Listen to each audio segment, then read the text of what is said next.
party, we like to party, party, party all night long. Party, party, we like to party, party, party, never go home. Party, party, we like to party, party, party all night long. Party, party, we like to party, party, party, never go home. What's up, everyone, and welcome back to episode 41 of the Ball Talk Pod. We got a treat for you today as we are welcoming in our first guest, really, that's not family, I guess, on the podcast. And so today we have Bobby Howard with Morning Thunder here to preview the Western Conference Finals between the Oklahoma City Thunder and the Minnesota Timberwolves. Bobby, thanks for coming on tonight, man. Ben, thanks for having me on. It's a pleasure and an honor, and looking forward to talking about what should be a really exciting Western Conference Finals. That's the hope. That's the hope. So before we roll into that, let's give some final thoughts on the Denver series. How did that play out? I mean, obviously, I think most Thunder fans thought it'd be done in 5, maybe 6, and it pushed us to the brink, which I've told everyone, hindsight 2020, I really think that it was best case scenario for what you want this team to accomplish. But obviously, it got a little dicey there a few times, and nerves were just not doing well for a while. Right. Yeah, and I think that's really the story of that entire series, is you saw a Thunder team really truly grow into itself over the course of 7 games. Just from game 1 on, where, shots weren't falling, things were just a bit off, and the late game execution was really brutal. It was a team that just didn't look right. And over the course of those 7 games, there were moments where the Thunder had to look themselves in the mirror and decide, do they want to go home or not? What type of team do they want to be? Are they the young team that's still trying to figure out its way, or are you a championship contender? And when they stared back into that darkness, they dug deep and found a way to win when it mattered most. Multiple times, yeah. Down 2-1, finding a way to grit out game 4, gritting out game 5 the way they did, and then responding in a massive way for that crucial game 7. All of that was just truly impressive to watch, and you got to give it up to them. They grew up in real time. Absolutely. How nervous were you going into game 7? Very. Oh my gosh, very nervous. I think morning of, I just kind of sat in my yard for a while, just stared at the sky. I was just I can't believe this might end tonight. It was crazy. But once the game started going, and you kind of weathered that first run from the Nuggets, everything was just fun from there. Yeah, as soon as Caruso checked into game 7 and the impact that he had, Kaysen as well, it was like, okay, we've weathered the initial punch, and I don't know if Denver has another one, just because of ailments and obviously things that everyone's well aware of now, with the hamstring for Gordon and Porter Jr. not even being able to lift his left arm above his shoulder. And looking back on it, I think the only time that it was truly you're down on this team, I think going down 2-1 and how we lost that series, or how we lost that game, rolling into game, how we lost game 3, rolling into game 4 with a must win, which was probably the biggest must win outside of game 7 of that entire series, and how that played out. And just honestly, game 4 didn't start great either. It felt like we were still the young team. It didn't feel great. They found a way to do it. Wiggins and Kaysen came in, hit big shots, which was huge to see. Finding a way to win game 5. I mean, I think you tweeted about it. We even messaged back and forth about it on Twitter. But game 5 in Paycom, especially the end of that game, rivals almost any experience in any game Paycom has experienced and put on at Paycom. Just the pops after Dub's 3, Shea's AM 1, Shea's 3. I mean, it was electric in there. More so than game 7, I think. Yeah, it was unreal. And I think there are multiple degrees of it where, one, obviously the Thunder had to win that one. You didn't want to go to Denver and have to try to scrap something out there. But 2, I felt like that one was a proper back and forth battle till the end. Jokic was obviously on fire. The little Sombor shuffle at the top of the the 3-point line. It really felt like there was real risk and real danger there. And that arena was going nuts, because that was probably one of Denver's best performances the entire series. And Jokic balled out. Yeah. Jokic was Jokic that game. And honestly, you lost game 1, and I've heard other people talk about it and have texted some people about it. Honestly, the guy who might be happiest that we advanced is Mark, because if we had lost game 7 after how we lost game 1 in a series that if you win that, you might win in 5 and should win in 5, how everything else played out. I mean, it just, you can't have drawn up a better situation. And I kept telling everyone it was like the nerves throughout games 1 through 7, especially after going down 2-1 before game 5 and then going into game 7. When you look back at a championship run, and obviously this is getting ahead, but there are those moments and you have to sit in it and sit in the nerves that Thunder fans haven't gotten really since 2016. And in 2016, I think we all were kind of like, you know what, we're not going to beat the Warriors going into that series. And then with how everything played out, you're like, KD's going to sign back. Like, it was like, you know, we're going to answer the bell with this.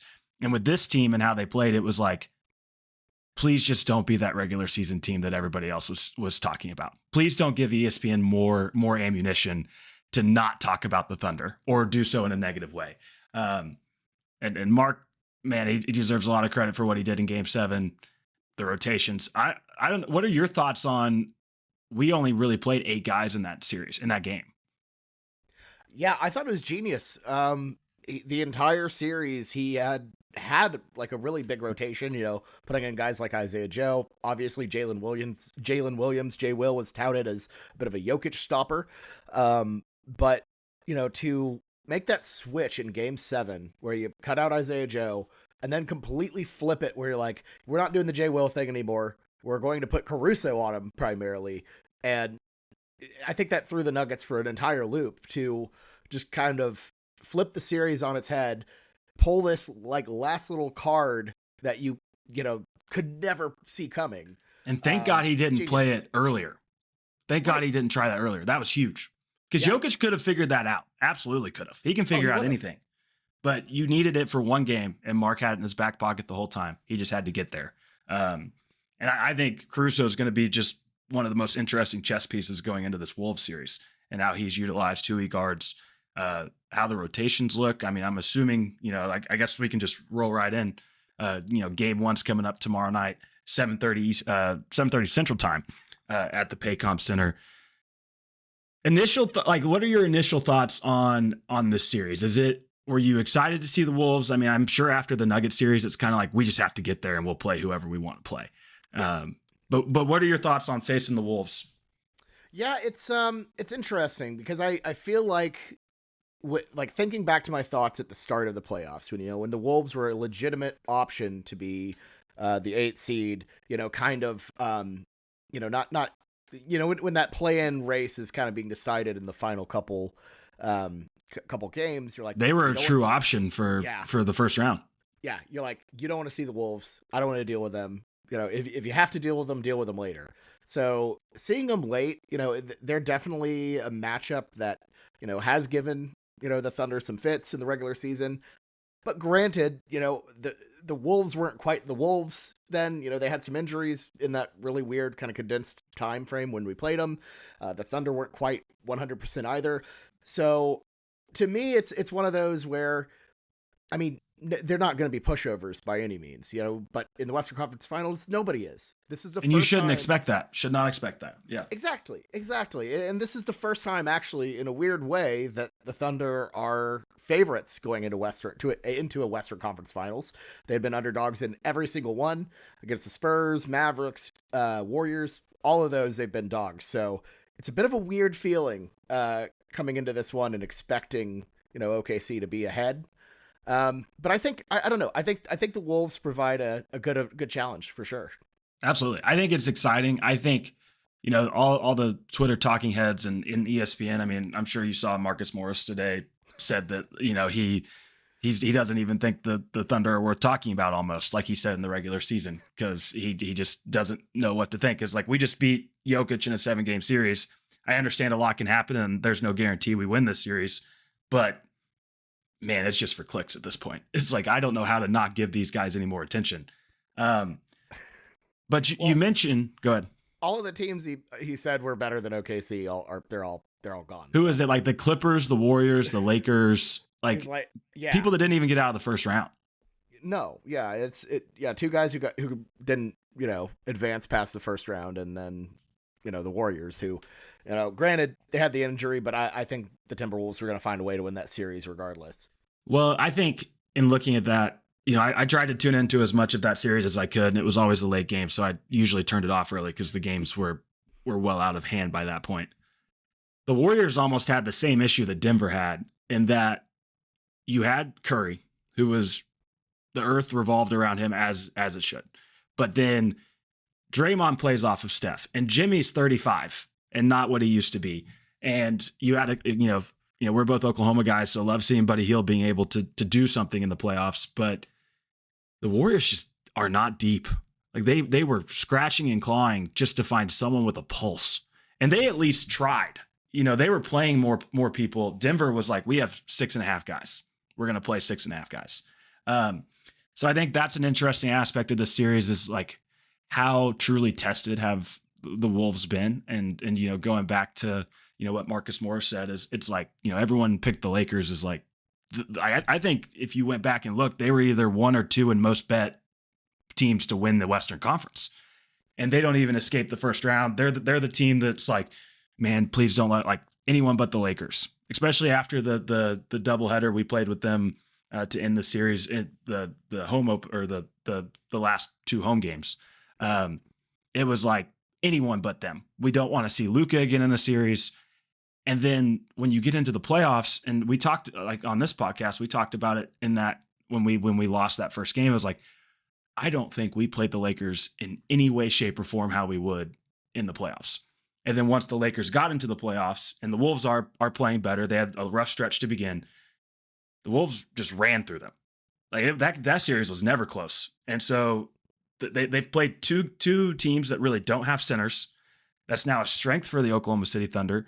I said to a couple of friends, I think I tweeted out too, Jay Will has to be one of the best third big men in the league, which is so great to say compared to, oh God, he's our backup big. Or even worse at times, like go way back when he was our main 5, when Chet was out for the season. So, I mean, you're right. It's a real luxury to have Jay Will, not only as your third guy, but when he's hitting threes, playing tough defense, he's really looked pretty dang solid here as the season's progressed. Bit of a rough start, missed training camp, missed some time with that. Didn't come back till almost Christmas. Yeah. Took him a long time, but he's really rounded into form, and absolutely he's an asset on this team if you need him. So but it's a 180 from having to. I mean, what the Warriors were rolling out who Quentin Post, Trace Jackson Davis, and then they had Kevon Looney still. 3 guys that barely have a pulse. Right. And so that's going to be interesting to see. Bobby Show, the Morning Thunder, they just released their preview, and I've listened to that. So it's a great watch and listen to if you have the time. They were talking about how in the regular season, these teams split 2-2. And honestly, looking at it, I think it's very hard to take anything from any 4 of those games. They played on New Year's Eve. That was before Chet came back. That was a fun game to be at. One, because Oklahoma City loves New Year's Eve games, and Shea just went nuclear at the end of a third quarter, hit like this running lefty scoop shot around, I think it was Naz Reid, and the place went nuts, and it was over by then. And then the next games we played him was the next game was the game before the All-Star break. It was Chet played in that game. It was the second night of a back-to-back, though. We had played Miami the night before. Cason Wallace didn't play in that game. Chet played in that game, but he did not play against Miami. And you could tell everyone was like, we're going to the All-Star break after this. And then right out of the All-Star break, which just feels like such a weird scheduling situation, they were our second and third game, and we played them back-to-back nights, first in Minnesota, then in Oklahoma City. In Minnesota, Thunder win. I looked it up. We shot, I believe, above 50% from 3 that game. Shea played great. And then on the second night of the back-to-back was one of the more dejected feelings I've had walking out of Paycom, where we blow a 20-point lead, which I don't know your thoughts on this, but I almost love that that's the last taste this team has of the Wolves, because that didn't sit well with them. And there's context with that. Chet didn't play that game, and Hartenstein, I think that was when he fractured his like nasal cavity or something. And so he he left in the third quarter. We didn't have a big. Jay Will, I don't think, was playing. I'd have to fact check that. But just so much went not in the regular form of how either of these teams play to really take anything from these regular season matchups. I mean, do you take anything from any four of those games outside of they went 2-2 and here we are again? Yeah, I mean, I don't think you can take a ton from them. Particularly those 3 games we talked about, the non-New Year's Eve ones. Julius Randle is completely missing, and one of the big talking points was it's probably a good thing they don't have Julius Randle because he is a net negative for the Wolves. So things have really flipped with him in general. But obviously that last stretch is something people are going to focus on, is that collapse, because one of the things the Wolves really employed well, and they were one of the first teams to employ it well that season, was the zone. They implemented a zone late, had this comeback with all of their bench players, no Hartenstein, and the Thunder just go historically cold. It was brutal. Even though, that's a bit of a negative feel, it's a good North Star to point to and be like, this is what had happened. We can glean something from how they're going to play it. But overall, outside of just bad feelings, and I remember that game. I just got back from Las Vegas, so I was dead, like so upset, like so tired, just angrily staring at the screen. Like how is this happening? I'm like, I feel like I'm like, what is going on here? So outside of just kind of pulling up, like, remember when they did this to us? Like, I don't think there's a ton of. It's annoying, but that's the extent of it. That's the extent. Exactly. And one thing that I think is interesting, and I was looking at Shea's game logs from those games. He scored 37, 37, 39, and 40 against Minnesota this year. And obviously that's a regular season situation, regular season game. So coverages are going to change. We've seen the game get called at least a little differently, depending on if you're a Nuggets fan or not, you think it's good or bad officiating. It's going to be interesting to see, you mentioned the zone. Minnesota's defense is 100% their calling card. It's a huge reason why they made it to the Western Conference Finals last year. And it's one of the things that was so off about them. I don't have the exact stat, but I just remember they got off to a terrible start this year. They traded away Cat, so they didn't have 2 7-footers on the court. Julius Randle, who's been kind of hit or miss everywhere he's been, they just didn't have an identity. And then as they started playing better, you saw them really buy into the defensive side of the court.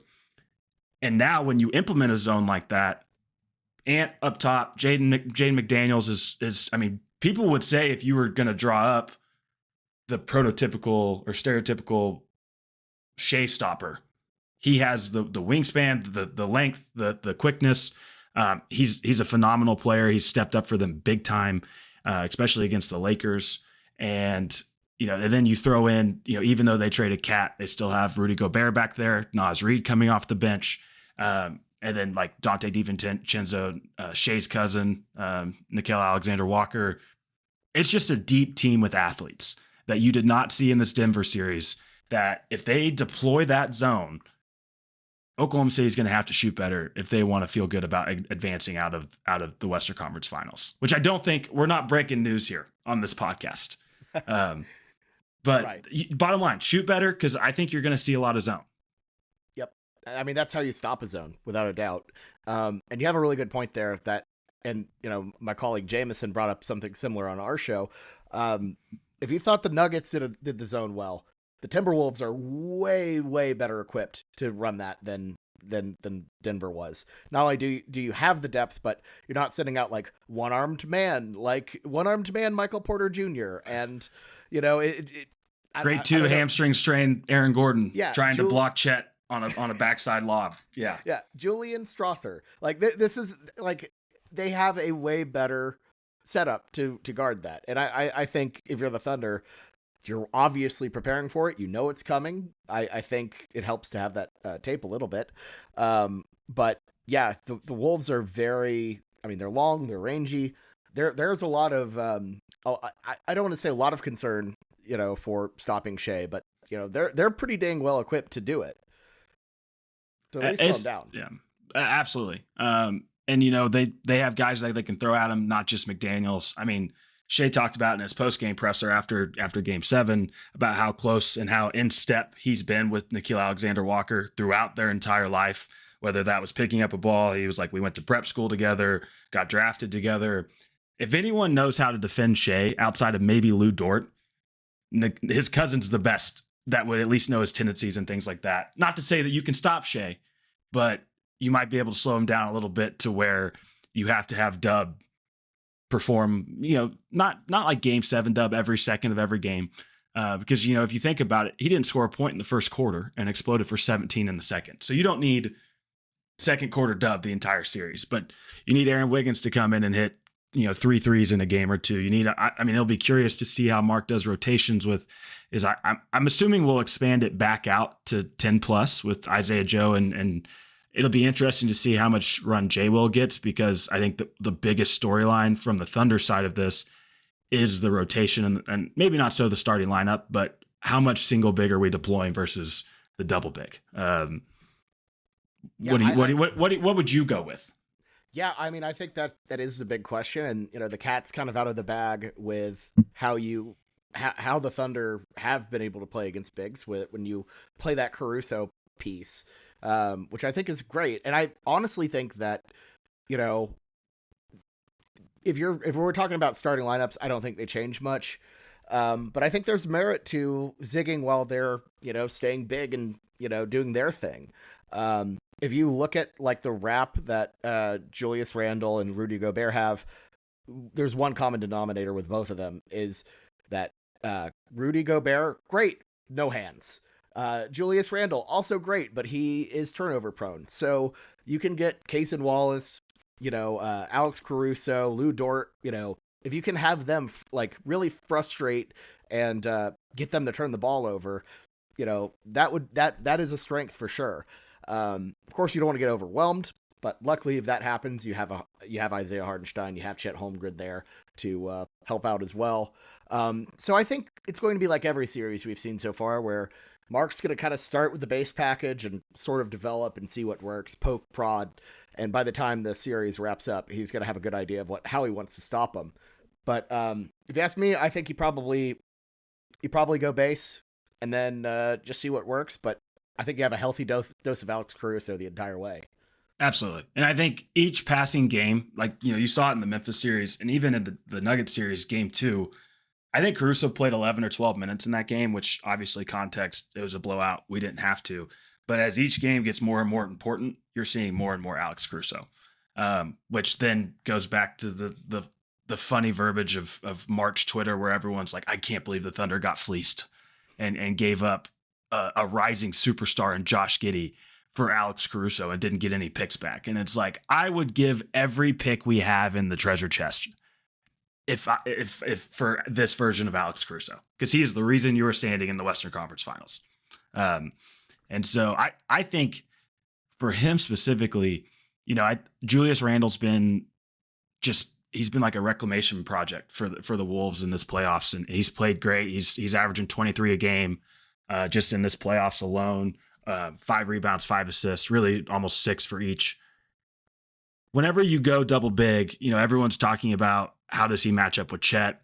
I love when people, especially those bigger body guys that aren't Jokic, want to try to go at Chet, because he might give ground, but he's so long up top that you still can't get a shot up comfortably over him. And then you throw Hartenstein on Gobert. But when you go single big, which, like you said, I think you go base starting out and then revert to kind of what we saw Game 7, where it's like, just because we started out double big does not mean that's going to be the majority of our minutes. And whenever Caruso gets in there, especially with what we saw with Jokic, and then what he was touted as is like, he even has guarded Giannis, LeBron, et cetera, et cetera, et cetera. If Julius Randle is going in this series in a similar fashion to how he has in the last 2 series, I think Alex Caruso is the perfect guy to put on him, and mess with him, get up into him. I think he could guard Naz Reid if he gets going, because I think he's a little loose with the ball, even if he's 6'11". He's going to be an X factor in this game. Honestly, all 3 of those guys are going to impact this series one way or another. But again, how Alex Caruso is deployed and the matchups that he's given, it just makes me almost too confident in how we match up with Minnesota, which I think I would say that for most teams because no one else has Alex Caruso. Right. And that's the thing that's beautiful about it. It's not just Alex Caruso. It's Cason Wallace and it's Lou Dort. And you just have these waves of guys you can throw at people. And I think you'll see a lot of creative defenses with, guys like Randall and, to a lesser extent, Gobert. There's one very specific possession. I don't remember the timestamp or anything, but it was in Game 7 where you would have Caruso sort of playing Jokic on like just on ball. Jokic would like then kind of try to maneuver, try to get the switch with Chet. Chet would play him a little bit, switch back to Caruso. Like they were just so creative with the looks they're throwing him. You have the offense's mind in a complete pretzel with everyone you can throw at him. And I feel like having a Caruso allows you to put Cason Wallace on Anthony Edwards. You have so much flexibility with how you can move these pieces around and really give the offense just a confusing amount of looks where you don't know where they're going to go next. Yeah, absolutely. I think another thing that's going to be interesting is, the Anthony Edwards that everybody's grown to love leading into this year was I'm going to drive as hard as I can and put my elbow through the bottom of the rim as quickly as I can on anyone. And this year's Anthony Edwards could not be any more different from that. I mean, he's averaging over 10 threes a game. I think he's shooting roughly 40%, or I know it's on an efficient clip. And it's incredible because he led the league in threes this year. He beat everyone, obviously, with injuries and things like that. But on the last day, he bypassed Malik Beasley with 7 made threes to get that title, which Beasley wasn't too happy about. But how he goes about finding his shots in the series against a defense that you can throw Caruso, Dort, Cason, and then like even if Shea gets switched on to him, it's not a terrible matchup. Like you can't. It's been the biggest strength of this team all year is that if you hunt mismatches, you're hunting what would typically be another team's second best defender. And so does he go and look to launch 15 threes? I mean, I think we'll see different versions of Ant throughout the series, depending on coverages and things like that. He doesn't scare me as much as Jokic did, which is not a newsflash by any means. But he's the kind of player that he could average 40 a game in a series like this. And your hope is that you have the chess pieces on your side to, even if we gave up 2 40-point games to Jokic, we won one of them, should have won the other one. Now I think that was by design where we were really trying to force Jokic to be a scorer and not a passer and a facilitator, so their other guys couldn't get into rhythm. But you talk about Naz Reid being an X factor. You talk about Julius Randle, how he's playing. Can McDaniels continue his hot streak? I don't know how Ant's going to play in this series. And I think that's fascinating. I think Lou Dort was built to guard Anthony Edwards. He has the bulk and the speed and the strength for it.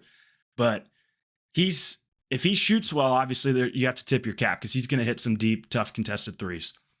But what he does in this series, he's on this like revenge tour is how people have talked about it, or at least I guess Legends tour, where he took out Jokic last year, he took out LeBron, and then Steph, which asterisk there.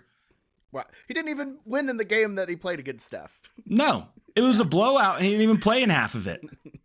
And he's Ant never lacks for confidence, and that's why he is where he is. But how he takes this, and I've been wanting to ask you this, kind of leading into this. Does Shea get the MVP this week? Oh, he has to. It's kind of insane that they haven't done it yet. Last year, the MVP was announced on May 8th. So it's been 11 days past that. My little tinfoil cap, like conspiracy theory thought on this is Sam Presti and the Thunder. And again, no sources. This is just shooting from the hip, just the way they operate.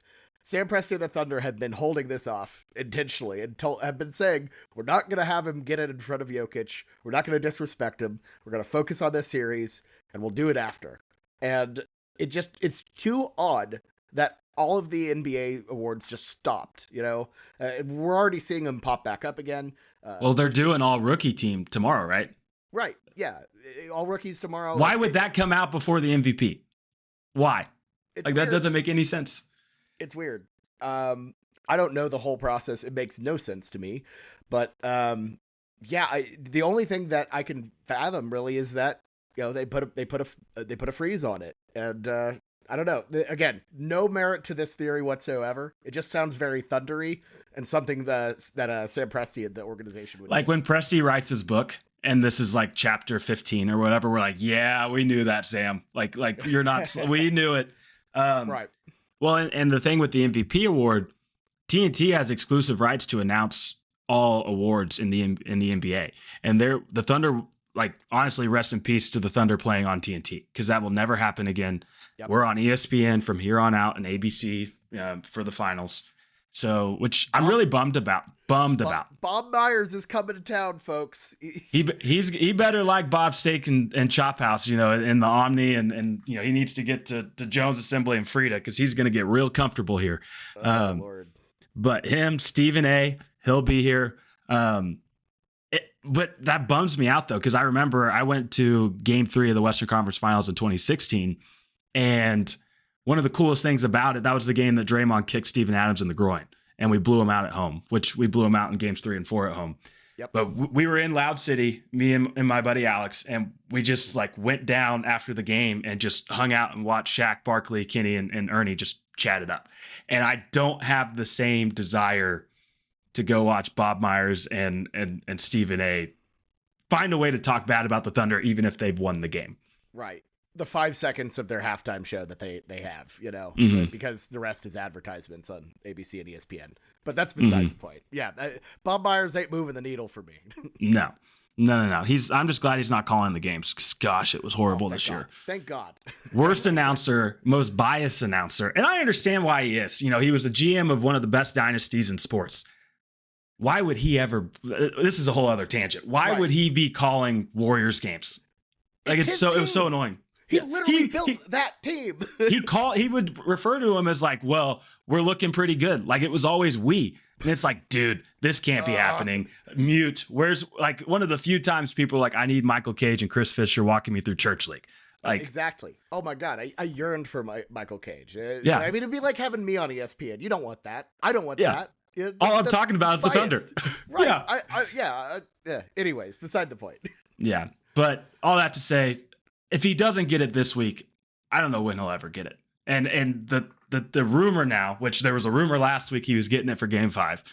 The rumor now is that they'll announce tomorrow that Wednesday night, when TNT has the Eastern Conference Finals game, the hope is that that's when they would announce it, because they don't really do like some big like ceremony anymore, like when KD got it, and they don't have the award show obviously when Russ got it.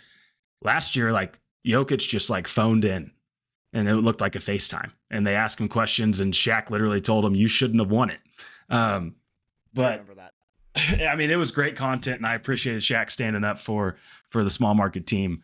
But on this podcast, every like Sunday and Monday podcast we've done, depending on what time or which day the game was on, I'd be like, yep, Shea's winning the MVP this week. And I've looked like an idiot.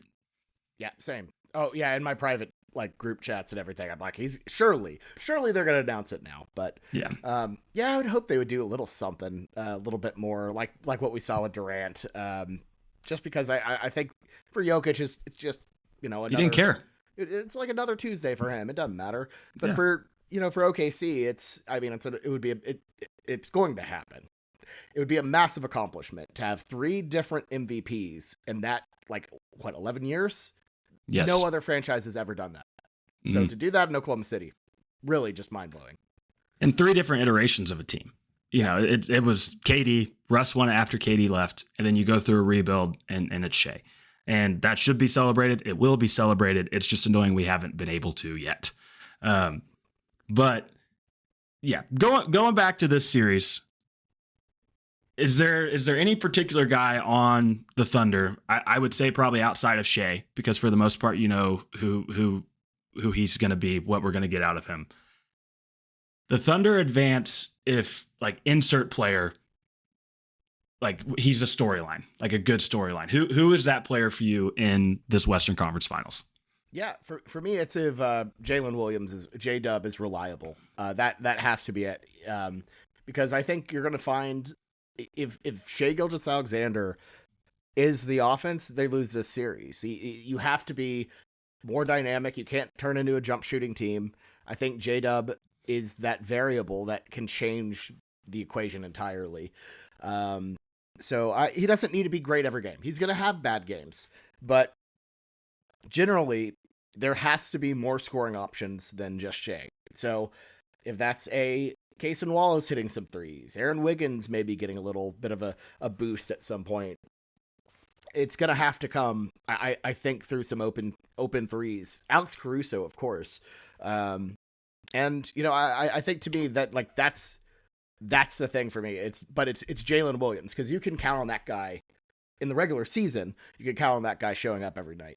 Yeah, he was a walk-in 20-point player. He scored 20 every night. Yeah, and hopefully after that Game 7, he's got his feeling back. He's got his swagger back a bit, and he can produce like the J-Dub we know.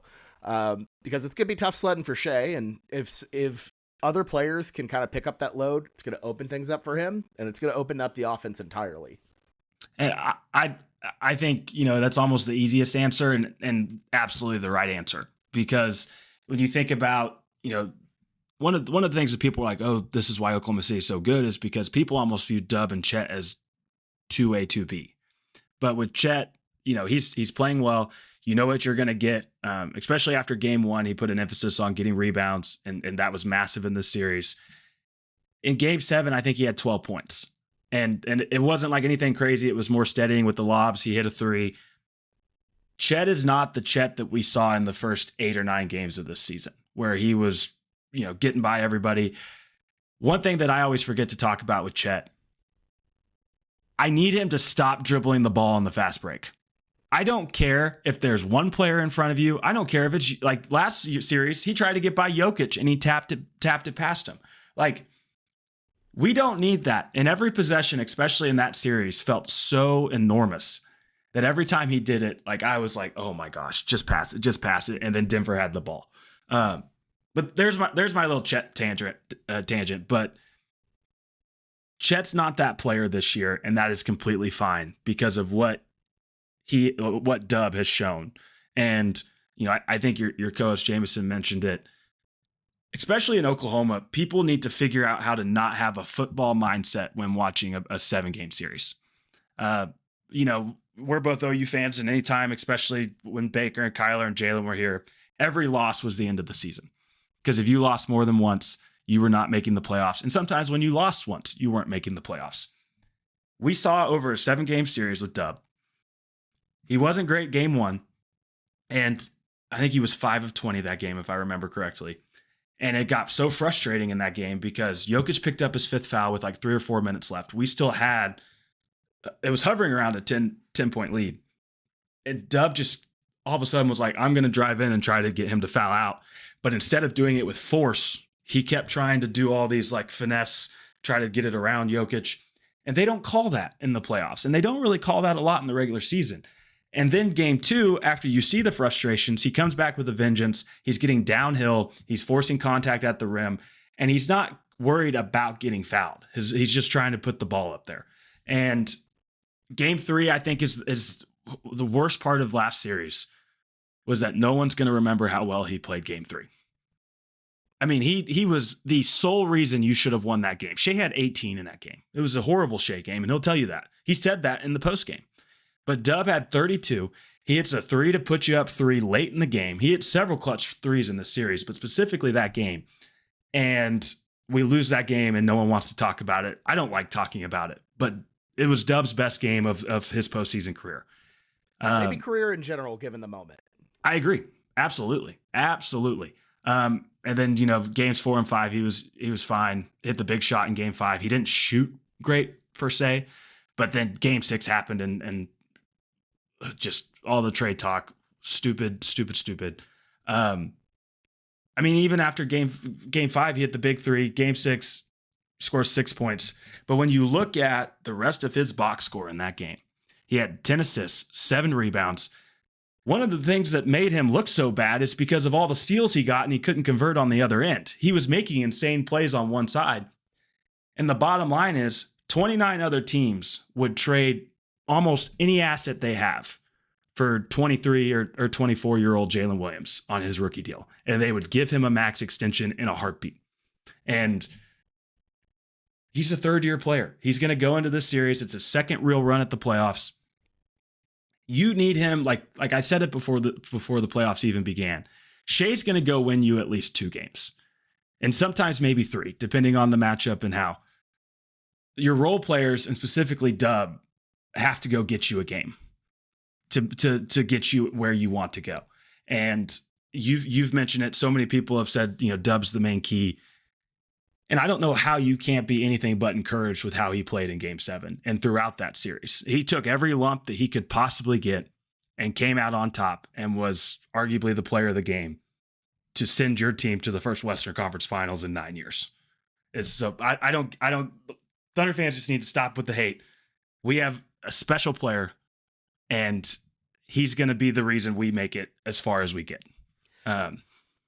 And I think it's a really unique position for Thunder fans to be in, where, they, even in the best Kevin Durant Westbrook years, they were never the overwhelming favorite. There was always a LeBron at the end of the road. There were always the Spurs to get through, or Golden State. And, when adversity hit, you would always have to kind of go uphill, outside of, those Grizzlies series, which were just abysmal at times to watch. So it is a little weird being like, I've seen this team in the regular season. They have all of these stats. Why aren't they looking the way they do? And you forget, they're still young. They still have work to do. And, even though they're the number 1 seed, and even though you have all these accolades, they're still young. You take both of these things together, and, the where they are on the timeline, they're kind of like a Schrodinger's contender, where on one end they are absolutely a contender, and the other end they have so many youthful, things that they still need to work on and grow. And J-Dub is certainly one of them. And, to me, I think it's fair to be frustrated, but, the trade talks, giving up on a player that early is silly, especially when it gets better year after year after year. And, even though his offense wasn't good, it wasn't like he was a liability on defense. He was doing what you want to do on that side of the ball, but because it doesn't show up in a box score, that'll freak you out, I guess. And he wasn't taking bad shots either. Right. Like, he wasn't forcing things. He wasn't doing things out of character. Every shot that he took in that series was shots we've seen him take over the course of 3 years now, and shot at a high clip. And that's one of the things that's been interesting with him over the first year or two. Efficiency was his calling card. This year, with him trying to take a step forward in terms of playmaking and scoring, it's taken a step back, but that's just par for the course with how that goes. But yeah, he's going to be the reason he's not going to be the sole reason. You could have Aaron Wiggins have a 20-point game. You could have Isaiah Joe come hit 5 threes off the bench. But if you had to circle one player that's going to determine the Thunder's success in this series, it's Dub. Bottom line. Now, switching it back on the other foot, what scares you the most about this Timberwolves team? Oh, that's a really good question. To me, I feel like it's the depth aspect of it. I think the Thunder are deeper, that's for sure. But, you have so many weapons that I feel like it hurt you, especially from 3, which, the Timberwolves are one of the best corner 3 shooting teams in the NBA. And the Thunder give up the most corner 3s in the, essentially in the association. So I feel like that's a point of contention when you're talking about that. I feel like in my head, when I'm thinking about how this series could go wrong, I just see Jaden McDaniels draining 3 after 3 after 3 from the corner, doing his best PJ Washington impression. And I feel bad I even said that yeah, you're triggering everyone that's listening. I'm sorry. I'm sure I'm not allowed to curse. I shouldn't have mentioned PJ Washington. I'm gonna have to put this as an explicit podcast after this. Exactly. But McDaniels, Naz Reid, I mean, he absolutely killed us one of those games in the regular season. I just feel like there are so many guys who could step up and get you where, I don't know. I think the Wolves provide that as, that's my concern more than anything, even more than like Anthony Edwards or Rudy Gobert or whoever. It's who's gonna sneak up and who's gonna sneak up and stab us.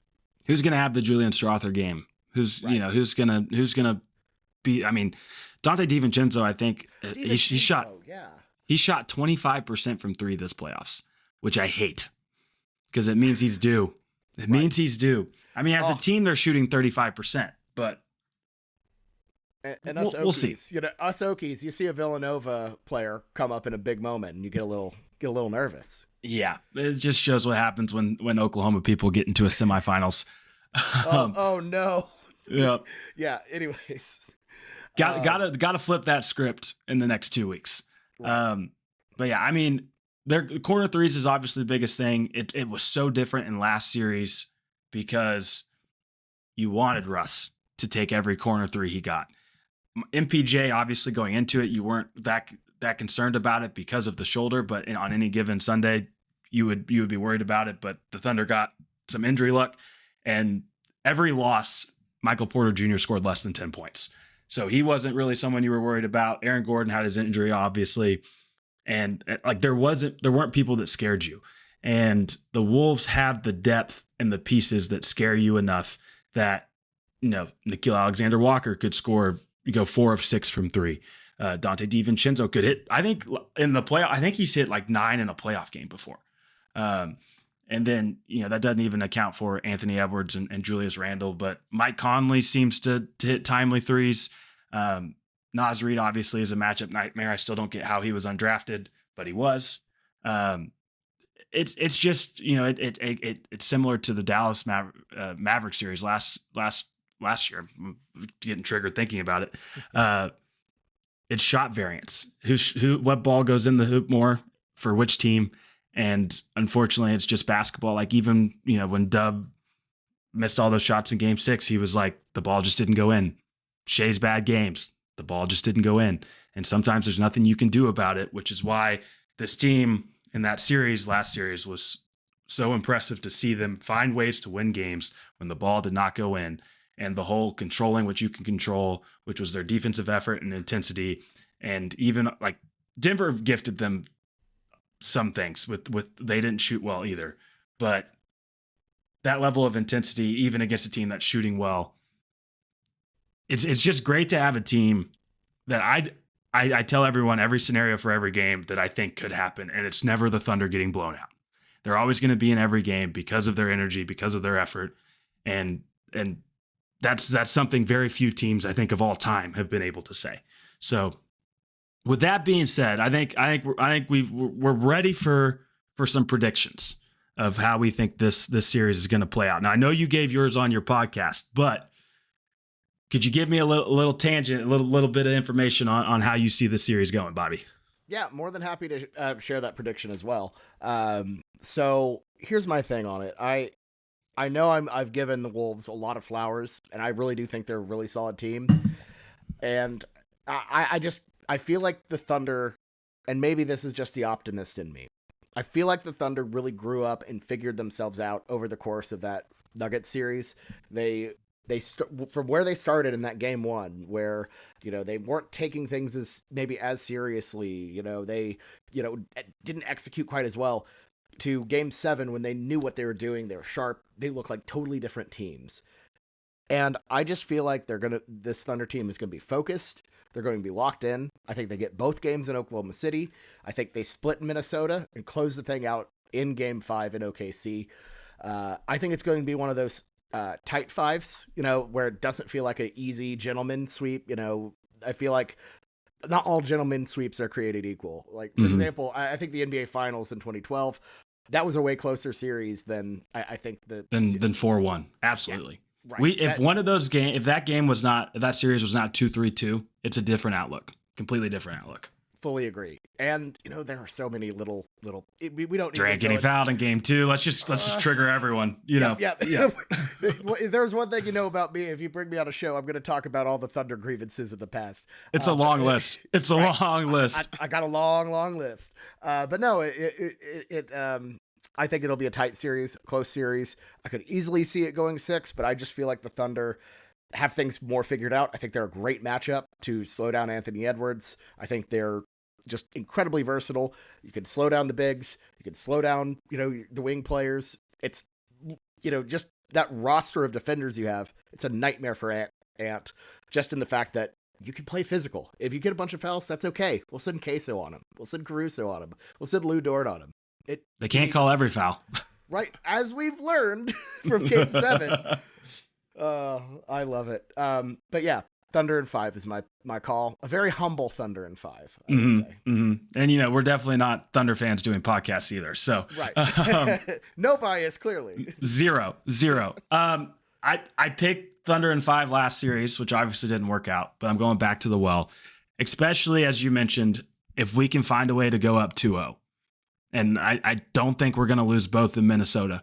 And then you're able to close it out Game 5. The biggest thing for me is you have to go take the first 2. You can win the series if you don't, but if you go take those first 2, I don't know how you're not feeling over the moon and ready to roll. Because, the Mavs series last year, we went up 1-0, lost Game 2. We fumbled away Game 1 in the Nuggets series. If you win that game and win Game 2, we're not talking here like we're already into our Western Conference Finals recaps because of how early that series should have been over. And I think, as you've said, they took their lumps in that series. They found ways to get it done. They found ways to win in multiple ways. I think they understand the importance of protect home court, because I've been telling everyone, even going into Game 7, if you don't lose another home game, you're an NBA champion. And that's pretty dang cool. It means nothing right now. Absolutely nothing. It's just a perk that you can fall back on. They win the first 2 games, lock and load. Let's find a way to take the whole thing. But I got Thunder in 5. Lastly, before we head out, Knicks Pacers. Who do you got, and who would you rather see on the other side? Oh, that's a tough call. I'm gonna go with the Knicks in 7. I think home court is an advantage. I think this is going to be a very evenly matched series. I think Indiana has been just playing out of their minds. I love their coach. Rick Carlisle does a great job. But I feel like when you see a team with just that, when they just have that vibe to them where you're like, they're going to find a way to win this. They might look ugly, but they're just going to figure it out. You kind of got to ride with them. And I feel like what Jalen Brunson and this Knicks team has, it feels special. And I think, to me, they're going to be some close games. I feel like it's going to be a 7 where Indiana feels like they should have won it at the end of the day. But in the Garden, Game 7, give me Brunson to pull that one out. It's going to be an all-time classic for TNT's last ever playoff series with Reggie. All the history, everything. Yeah. No. Yeah. I think I would pick the Pacers to win the series. I think I would rather see the Knicks just because of how well Indiana's been playing. And honestly, I'd take on either of them. So it's not like, please, like, it's not like Boston's one of the teams where I'm like, please don't make us play Boston again. Indiana's just played so well. And some of that with the context of they were playing a very battered down Cavs team. They shot the lights out. They found out how to win close games, but the Knicks did the same thing. But I'm just excited. I'm super bummed that game wasn't tonight. Game 1 of that series. That's a whole scheduling thing. What the heck? I agree. What are we doing here? I want to watch some basketball. Why, they've been off for so long. Can we please just play some basketball, guys? The Thunder will have played 2 games by the time the Eastern Conference Finals was set and Game 1 will be played. It doesn't make any sense at all. Doesn't matter. It's just, we're here podcasting instead of watching a game. But right. Yeah, it's going to be interesting to see. Obviously, have to get through the Wolves, who I view as the biggest challenge left in the playoffs. Not that, no offense to Indiana or New York, but I think the Wolves are the second best team left. And you got to go take care of business. Bottom line, you're the best team. You've never had a better opportunity. As you mentioned, we've never been favored in a Western Conference Finals. You have to go take care of this opportunity because, as we've seen with Denver, as we've seen with Boston, you might think you have 4 or 5 years. As we've seen as Thunder fans, you might think you have 4 or 5 years. You don't. You really don't. Everything has to break right, and right now it's trending that way. And you got to find a way to take care of business. So, with that, Bobby, anything you want to plug from your side and your stuff before we head out of here? Yeah, of course, Ben. First of all, thank you so much for having me on. Had a blast. If you liked me on the show, check out my show, Morning Thunder. We do a quick little recap after every single ball game, about 10 somewhat 15 minutes for a good one. After every single ball game, we do previews for the big ones, and about an hour-long show every week. So you can find us at Morning Thunder on YouTube, your favorite podcasting app, etc., etc. And yeah, we'd love to have you. It's a fun show, fun pod. Just started it up now, and appreciate your support, Ben. Yeah, absolutely. It's one of my go-to listens every morning after Thunder games. So can confirm everything he just said. So go check out Bobby over at Morning Thunder. But with that, we're going to wrap it up. We will be back tomorrow night after game 1 of the Western Conference Finals, 7:30 Central Time tip. Thunder Wolves with a chance to go play for the NBA championship. Appreciate everybody for listening, and we'll see you tomorrow. See ya. All night long, party, we like